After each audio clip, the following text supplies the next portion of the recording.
포도막염은 성패는 녹내장에 사실 있습니다.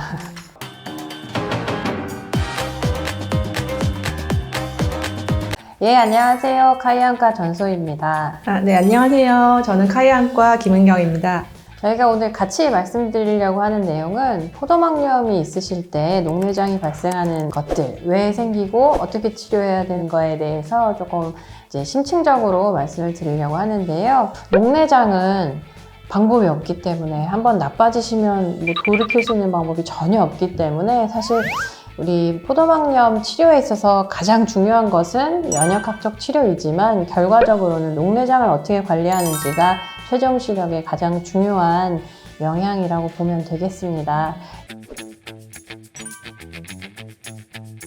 눈을 이렇게 만져보시면은 눈이 말랑말랑한 걸 이제 알 수가 있는데 그게 눈 앞쪽에 방수라는 물이 채워져 있거든요. 안구에 이제 선모체라는 곳에서 물이 생성이 되는데 초기에 포도막염 때문에 안압이 올라가게 되면 초기에는 선모체에 염증이 생기면서 안압이 뚝 떨어지는 시기가 있다가 차츰차츰 지나면서 프로스타글란딘이라는 이런 염증 물질이 분비되면서 물이 많이 생기게 됩니다. 포도막염이 생기게 되면은 물이 빠지는 길에 많은 영향을 주게 되는데 섬유주라는 곳으로 이제 물이 빠지게 되거든요. 근데 이제 염증이 생기게 되면은 염증 세포라든지 아니면 염증 물질, 단백질 이런 애들이 물 빠지는 섬유주를 꽉꽉 막게 돼서 물 빠지는 기능이 많이 떨어지게 됩니다. 특히 이제 바이러스랑 관련된 바이러스 전방 포도막염 같은 경우에는 바이러스 그 세포 자체가 그 섬유 세포를 감염을 시키게 돼서 그 기능이 많이 떨어지게 돼서 또 이제 방수 유출률이 많이 떨어지게 되고 이제 그래서 안압이 오르게 되는 역할을 하게 되고 포도막염은 그 스테로이드가 굉장히 중요한 치료고 주사제 뭐 아니면은 복용약 그다음에 눈에 넣는 그 안약 여러 가지 이제 스테로이드 치료를 하게 되는데 이 스테로이드 치료를 이제 하게 되면은 안구에 이제 물 빠지는 그 섬유주가 딱딱하게 돼서 물이 잘 못 빠지게 돼요. 그래서 이제 포도막염 치료하려고 스테로이드 썼더니 안압이 또 오르게 되고 또 그걸 낮추기 위해서 여러 가지 치료를 해야 되는 과정에서 아무튼 굉장히 포도막염은 망막 그리고 녹내장 파트가 굉장히 협업을 열심히 해서 치료를 잘 해야 되는 병입니다. 이제 안압이 높은 환자분들이 오셨을 때 포도막염 치료를 하려고 쓴 스테로이드 때문에 안압이 높아졌는지 아니면 본인이 갖고 있는 포도막염이 안압을 높인 건지를 알 수 없는 경우가 상당히 많은데 그래서 어떻게 보면 스테로이드를 적게 쓰시고 싶어 하시는 환자분들이 굉장히 많으시거든요.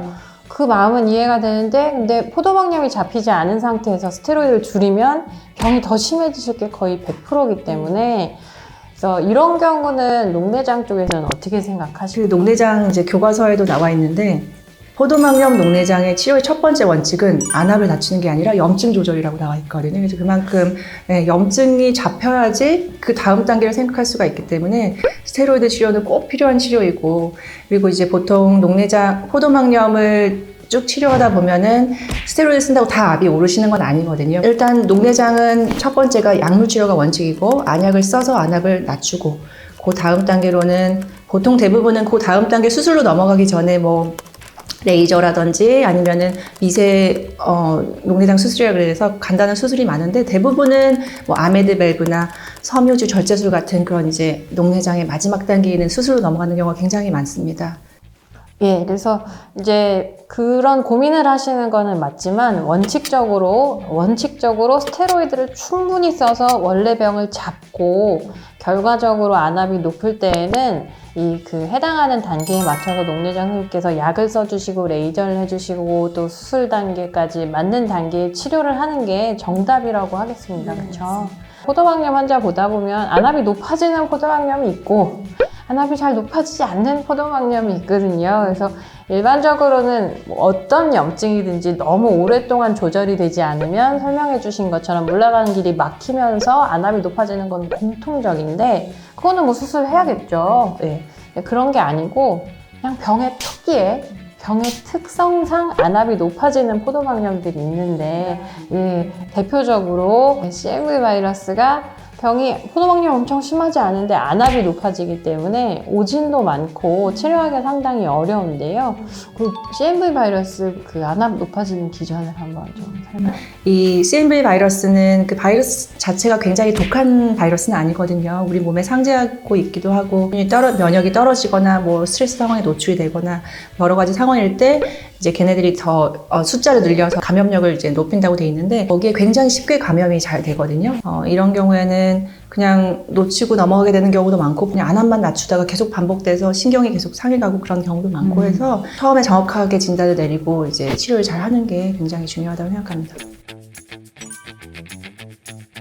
이제 녹내장 수술이라는 게 간단히 생각하면은 이제 안구에서 물이 잘 안 빠지기 때문에 물이 빠질 수 있게 조그만하게 구멍을 내고 구멍이 막히지 않게 거기다가 이제 관을 삽입하는 그런 수술이 되겠는데요. 안정성이라든지 여러 가지 측면에서 저는 아메드 밸브라는 수술을 많이 선호를 하고 시행을 하고 있습니다. 이제 아메드 밸브 삽입술은 한 내경이 한 0.3mm 정도 되는 그 관이 있고 그다음에 그 한 13에서 16mm 정도 되는 바디를 이제 눈에 심는 수술인데요. 근데 유리체 강대에 아메드 밸브를 삽입을 하려면은 유리체 절제술이라는 수술이 선행이 돼야 되고 그 수술은 이제 망막 전문의사만이 할 수 있는 전문적인 수술이기 때문에 그거를 이제 망막 전문의가 있는 병원이면은 같이 상의를 해서 그 유리체 강내에 아메드 밸브를 넣는 그 수술을 한번 고려를 해보는 것도 괜찮을 거라고 이제 생각이 됩니다.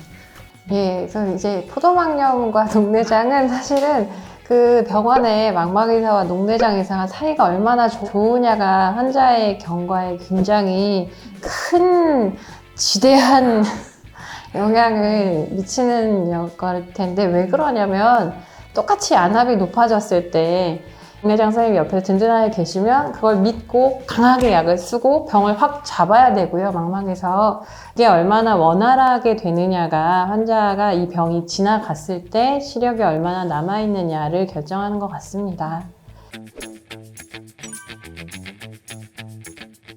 이 CMV 바이러스로 안압이 오르셔서 오시는 분들이 이제 꽤 많이 되시거든요. 근데 특징적으로 전방에 포도막염이 심하지 않은 경우가 많아가지고 안압만 낮추고 치료하는 경우가 많은데 그러다 보면 또다시 안압이 또 오르기도 하고 또 그러다 보면 각막도 또 나빠지기도 하고 해서 굉장히 초기에 발견을 잘해서 관리를 해야 되는 병이고 조절이 잘 안 되고 대여섯 번씩 재발하시는 분들은 눈에서 물을 뽑습니다.